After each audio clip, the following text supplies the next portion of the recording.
عزيزتي ليلى، ترددت كثيرا قبل أن أكتب إليك، ولكن حنيني الجارف إلى الوطن لم يترك لي الاختيار، فقد أصبحت أنت رمزا لكل ما أحبه في وطني.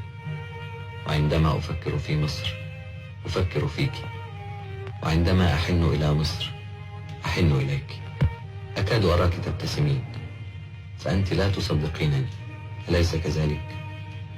أنت لا تثقين بي، أنت تخافي أن تتعلقي بي، أن تفني كيانك في كياني، وأنا أحبك وأريد منك أن تحبيني، ولكن لا أريد منك أن تفني كيانك في كياني ولا في كيان أي إنسان.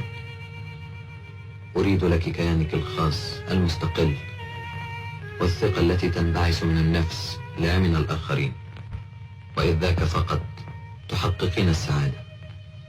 فأنت تعيسة يا حبيبتي، تعيسة لأن تيار الحياة فيك لم يمت، بل بقي حيا يصارع من أجل الانطلاق. فانطلقي يا حبيبتي، افتحي الباب للحياة عريضا على مصراعيه، واتركيه مفتوحا، وفي الطريق المفتوح ستجدينني يا أنسة ليلى حبيبتي سليمان في انتظاري.